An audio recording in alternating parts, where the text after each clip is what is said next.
dispatched at first light and have begun performing inspections to open bridges across the impact areas. As I put in my executive order, residents have a right to be back into their homes as soon as the roadways are deemed safe. In Tampa, the Gandy Bridge and Howard Franklin Bridge have been inspected, cleared, and are open, and inspections of the Sunshine Skyway Bridge are underway. There is debris on the Sunshine Skyway as well as the Courtney Campbell, but once that debris is clear, we anticipate those bridges opening later this morning. Other bridges are being opened as soon as the state inspections are completed. The Tampa Airport is repairing minimal damage and should be open no later than tomorrow. Seaports are awaiting Coast Guard channel surveys to reopen waterside, but as of now, our initial assessments is they will likely be able to resume operations very quickly.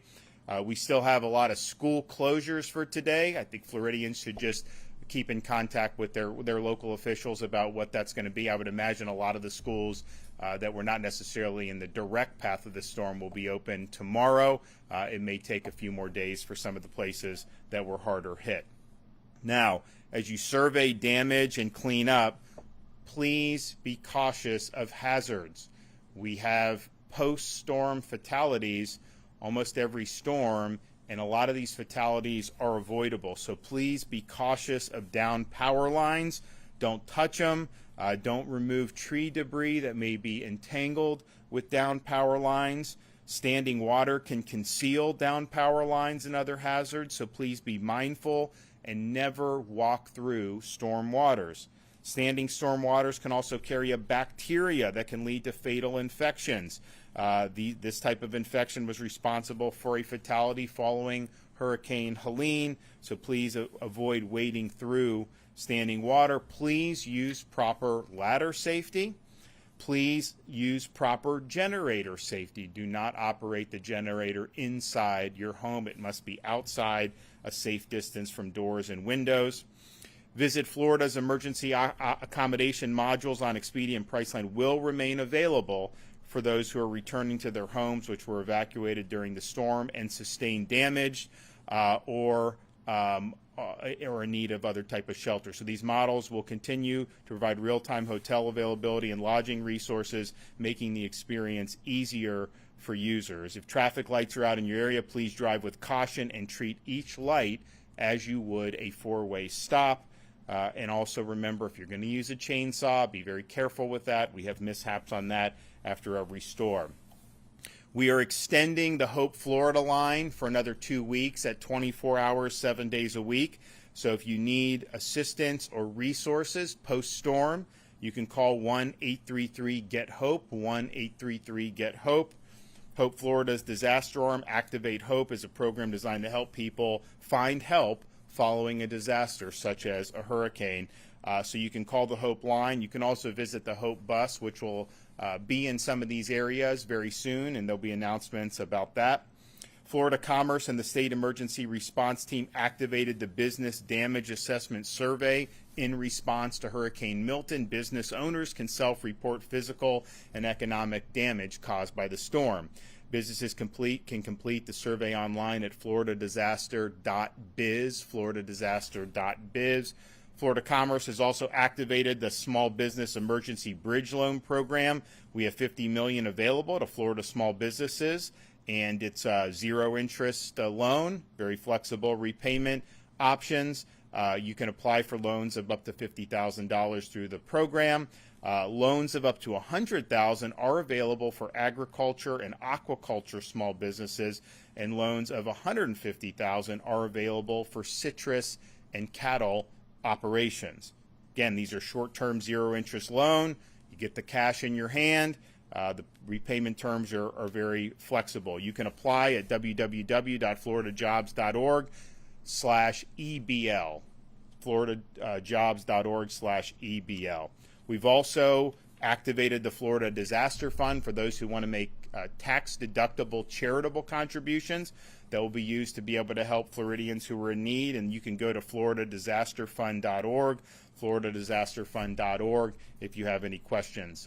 We're going to continue to support all remaining rescue missions that are underway and that may be needed in the near future. We'll also continue to assess the damage that was done from the storm. We also anticipate that because of the amount of water, you may see flooding happen not just now, but in the subsequent days. But I think everybody responded very quickly. I'm proud of everybody's hard work. We got more work to do, but we will absolutely get through this. Okay, Kevin Guthrie. Good morning, everyone. Governor, thank you for your leadership time and time again. I know you and the State Emergency Response Team will lead the charge as we respond to and recover from this storm. Hurricane Milton officially made landfall. As you heard the governor say, the impacts from the storm are still being felt across north and east central Florida, even right now as that last banding train of rain starts to move offshore. Please, especially if you're in the areas, if you're in those areas of northeast Florida, the east Race Coast, Space Coast, please make sure you're sheltering in place until officials determine it is safe for you to leave. In the first 72 hours after a storm, there is a parallel effort to search, secure, and stabilize the area. As search and rescue missions continue in response to Milton, please do not go out and visit the impacted areas. You will be inhibiting first responders by doing so. Right now, we need those roadways clear for electrical crews, fire crews, EMS crews, urban search and rescue crews. We have 20-something urban search and rescue teams that will move into the area and do a door-by-door search. Even though, as you heard the governor say, this was not the worst-case scenario, we still had damage. And we're going to need to get out there and go door-to-door and make sure that everyone is okay. So please stay off the road. Listen to your local authorities for updates on when it is safe to go outside and when it is safe for you to return to your homes. I know a lot of people evacuated, and we appreciate that. Do not be in a hurry. Check in with your local emergency management agency, your local sheriff's offices, to see if they are posting anything on if it's safe to return home. Please make sure you do that. Again, as the governor said, we're going to open up roads and bridges so that you can do so, but there may be extenuating circumstances at the neighborhood level, so please make sure you're checking before you come back home. Major flooding continues along the Hillsborough, St. Johns, and Little Wekiva rivers. I want to take just a moment and just talk about there is going to be another phase to this particular incident, and that is very similar to Hurricane Ian. We have a lot of rain that has fallen over the central portion of Florida. The St. Johns River basin that comes down into Seminole County, Brevard, portions of Brevard, portions of Volusia County, and on up the St. Johns River. Those headwaters have experienced a lot of rainfall. That river takes about 45 days to completely flush itself out to the Atlantic Ocean. So what we're going to be seeing first is impacts down in the Seminole County and surrounding county area, and then you'll see that move up into Palatka, Weelacka, and then on up into St. John's, Flagler, Clay, Duval counties. So that's going to be a long-term effort when it comes to making sure that people are monitoring the situation on the St. Johns River, as well as the ones that I mentioned, the Hillsborough and the Little Wekiva. Some roadways are flooded, which is not a safe situation for anyone. Please do not attempt to walk or drive through floodwaters. Accidents due to floodwaters are 100% preventable. All you got to do is turn around. If you're sheltered in place or when you return to your home and you're looking at the damages around your home right now, do one thing for us. Take out your phone, take some pictures. Inside and outside. All four sides of the house, every room inside the house. What are things that you should be documenting? Make sure you're documenting just the physical damages, but then also, since this was a flooding event, we want to make sure that you capture those what we call high water marks on your home. Do that inside and outside. For a point of reference, when you're on the outside of the home, make sure you get like the doorknob of the outdoor house. That'll give us a reference, a point of reference on how high that water got. If you're on the inside, make sure you have like an electrical socket or a light switch or, again, a door handle on the inside of your home in the picture so that we can get some type of reference as to how high that water is coming. If you're beginning the cleanup process, please ensure you're wearing the appropriate safety gear. Do not attempt to clean up hazardous debris or down power lines, as the governor has said. Report all of that to your local authorities. Do not cut any lines. Again, we do not need Florida man and Florida woman out there cutting random lines as they go. You don't know what is a cable line. You don't know what is an electrical line. And probably more importantly these days is you don't know what is a fiber optic line. Most of our 911 lines run across fiber optic. We do not want anybody cutting lines. Let the professionals come in here and identify what it is before it's cut. Remember, again, some roads are still dangerous due to flooding, debris, and potential downlines. Do not risk it. Let our crews get out there and get everything back up and running. For assistance after the storm, call State Assistance Information Line. Again, that's information only, 1-800-342-3557. Help is available in English, Spanish, and Haitian Creole. FloridaDisaster.org/updates for information on the web. And then, of course, follow us at FLSERT on X and Instagram, and Facebook at FDEM. That is the most trusted and fastest source that we have. We have several people helping us out on posting on social media, so that is going to be the best place and the fastest place to get stuff from us. Thank you, Governor DeSantis, again, as together we will overcome this storm. Okay. Roger. Morning, ladies and gentlemen, and thank you, Governor DeSantis, for reestablishing and resourcing this state guard so we can deliver critical emergency response capabilities right to the point of need. Working alongside Director Guthrie's, General Haas, and Director Young's and the rest of his state agencies, personnel moving rapidly in order to save lives, rescue our citizens, and minimize human suffering.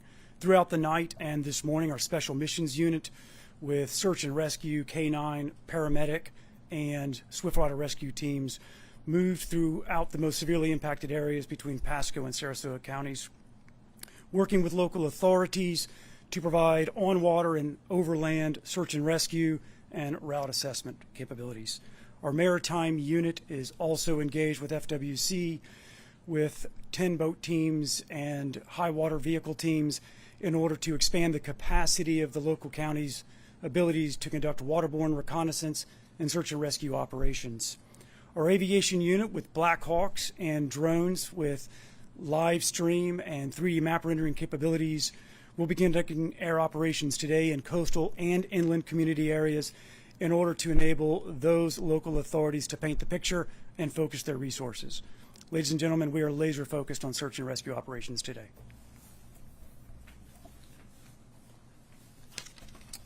Good morning, everyone, and I'd like to also thank Governor DeSantis for his unwavering support during these times of critical need. We are fortunate and blessed to live in a state where the governor has such support for state agencies that put Floridians first. I want to also thank DEM Director Kevin Guthrie for his outstanding leadership and support, and his DEM team for their coordination and communication with all state agencies, making us the leading leaders in the nation for emergency response. We're privileged and honored to be a part of that team. Responding to hurricanes and natural disasters is what we do. As FWC officers, we have unique equipment, training, and support from Governor DeSantis and Director Guthrie to be able to provide immediate support in the wake of natural disasters and hurricanes. This is through the use of specialized equipment like shallow draft boats, airboats, swamp buggies, and other equipment to provide high water rescues. And that's exactly what we're doing right now. We have deployed 135 officers teamed up with the Florida State Guard, the Division of Finance Services Cut Teams, Florida Ag Law, the Florida National Guard, and the Miccosukee Tribe Law Enforcement, and local sheriff's offices up and down the coast and across the state to provide search and rescue efforts to those in greatest need. Teams with these specialized equipment for search and rescue across the state are hard at work right now. Our search and rescue efforts are ongoing, and so far this morning we've reported over 42 rescues in several counties. In Pinellas County, we've had so far 7 land rescues, 3 water rescues, several welfare checks. There were 2 arrested for looting for battery on LEO with our teams in the Pinellas County Sheriff's Office, and 21 rescued from an apartment building. These rescues started yesterday in the wake of the tornadoes. We had 7 local FWC officers respond to a tornado event where they rescued 6 and evacuated 4, or evacuated by 4x4 vehicles, and also conducted 30 welfare checks. In Pasco County, operations are ongoing, responding to multiple intersections, clearing trees and debris, allowing emergency vehicles to access storm-damaged areas, and responding to calls for service. In Hillsborough County, there are several people assisted from a vehicle in a ditch, 1 pulled from a flooded vehicle, 3 individuals removed from a flooded apartment, and there was another 100 evacuated at an assisted living facility, and another 20 evacuated from a senior list facility in Tampa. So again, these efforts are ongoing. They're ongoing across the state. Like Director Guthrie said, there is going to be flooding events across the state in central and northern Florida. So please be aware, if you're in a flood-prone area, be aware of this. Our teams will be able to respond and alert all through the state throughout this time. So again, I want to thank Governor DeSantis for his leadership and support, and FWC is here to work with our partners to make sure that the Floridians are safe during this event. Thank you. So we'll continue with the rescue operations as needed. There's a lot of damage assessments that are going to be going on today, and we're very obviously supportive of the power restoration operations. We're glad that all those folks were staged, and then also just ensuring that fuel is flowing. Hopefully we get our gas stations and big box stores and everything open very quickly. I'd imagine that will likely happen, and just get people back on their feet, and that's going to be our focus. Okay, any questions? About Pinellas County, it's my understanding that deputies there are restricting access into the area. I don't know if you have any insights into that, or I don't. I mean, we're going to open the bridges. I know a couple of them are open. The other two, there's going to be debris that are going to be removed, and those bridges will be open for traffic, and Floridians can use those as they see fit. Yep. Fatalities, has there been a tally yet as to whether Not yet. I mean, I know there have been reports. We have not confirmed any. That does not mean there has not been any. There's a process where this happens with the state. I know with the tornadoes, it seems very likely that there were some with the tornadoes. That's the only reports we've received. No confirmations. I imagine there's going to be some confirmations, but it's too soon to tell with respect to the West Coast and the storm surge and everything. So stay tuned on that. Storm, some Wall Street analysts predicted that Milton's losses could exceed $50 billion. Does the state have any sort of... How the hell would a Wall Street analyst be able to know? It's been dark all day. What, you just going to know that you're going to do? I mean, give me a break on some of this stuff. They're doing damage assessments now. They always say this or that or whatever. I mean, what I would say is what I said in the original talkers. We had certain worst case scenarios in terms of going into Tampa Bay. A lot of places in Pinellas County, they had negative storm surge because it sucked the water out of the bay. So in terms of all that, where you'd see the entire Tampa Bay area underwater, that did not happen. The storm surge, it was most acute in Sarasota, and I think it was a little bit more than Sarasota got for Helene, but it wasn't like so much more. I think it was 8 to 10 feet. Helene, of course, got almost to 20 in Taylor County. And then I think the fact that the storm weakened, I think I'm not saying there's not going to be damage. There will be. It cut across the state in a way that Helene did not. But in terms of just right now, the morning after, if I think back to like Hurricane Ian, I don't think that you're looking at similar amount of damage to Ian. And then with Helene, there may end up being more overall damage. There may not. I don't know. But definitely the surge did not reach Helene levels. I mean, Helene was producing major surge all across the west coast of Florida, and then in the Big Bend, it was just biblical.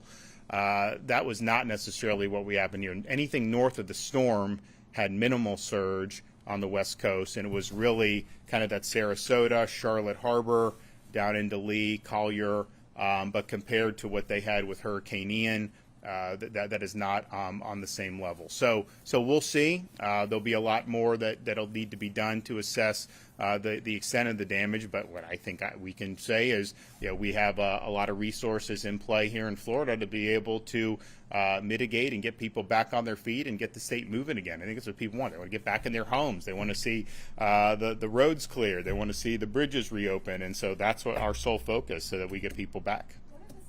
The areas, Tropicana Field, had its roof shattered. It's my understanding that they were relocated on Wednesday. Yeah, they were relocated. So, I mean, the Tropicana Field is a routine staging area for these things. The roof on that is not rated for, I think it's rated for 110 miles an hour. and so the forecast changes. But as it became clear that there was going to be something of that magnitude that was going to be within the distance, they redeployed them out of Tropicana. So there were no state assets that were in Tropicana Field. I think Duke also removed all their assets as well. And you look, I mean, the roof is basically it's like a fabric almost with that. So that was something that we understood and acted accordingly. They were moved before the storm. I mean, and so there was no issue with anything with that. Water main break in St. Petersburg. My understanding is at least earlier this morning, the city had no Kevin access can to talk about that. I know he's been engaged in that. Yep. So about 1:40 this morning, I received a phone call. Woke up, got over here from that building to this building. Got over here and started working the issue. Right now, there are several water main breaks throughout Pinellas County, different water systems. Some are municipal, some are county. But what they're doing is they're slowly raising pressure in those lines to actually figure out exactly where the breaks are at. And they're going to start repairing those breaks one by one by one. You may start to see some things come out of the hospital industry. We have stabilized the hospital situation. There is one active evacuation of a hospital right now. I do not have the name of that hospital. We can certainly get that back to you through our folks. But we have stabilized the water pressure in 4 out of 5 hospitals from getting any worse. So we're going to continue to closely monitor that throughout the day. But again, one active evacuation going on, but we have stabilized. We have water tankers on site pushing pressure back into the systems. But I think our biggest thing to talk about, or I should say talk about, but the biggest thing right now in that Pinellas St. Pete area is going to be the water system. But we're working in conjunction to see how we can support and supplement the cities and the county on what resources they need. We've already dispatched logistical folks into the area. We've sent in engineers on our dime to be as helpful as we can. In one situation, it may be a gasket or a flange. In another situation, it may be a complete water main break. But we stand by ready to support Pinellas and St. Pete and other municipalities to help them get that water back on and running. Because again, power and water are right there together. We can do a lot with power, but we got to have water. Are you aware of any impacts to the Kinder Morgan Central Florida pipeline system? Jason, I don't have anything on that particular pipeline system, but I'll find out what I can offline, and we'll close the loop back with you guys. All right. Sorry to the Tropicana Field. Will that impact any of the post-storm recovery efforts, given that they're in Jacksonville? No, well, they're not in. I mean, there's some came from Jacksonville originally. Kevin put them in different places to just ride out the storm and then come back in. So no, it's not going to have any major impacts at all. These are just things you've got to do. I mean, you stage and you figure out kind of how to go. They were staged during Helene there, and it worked well. When the forecast said that it may not make it through with the roof, then they adjusted accordingly. But they're in the fight and they'll continue to do it. Okay, thanks.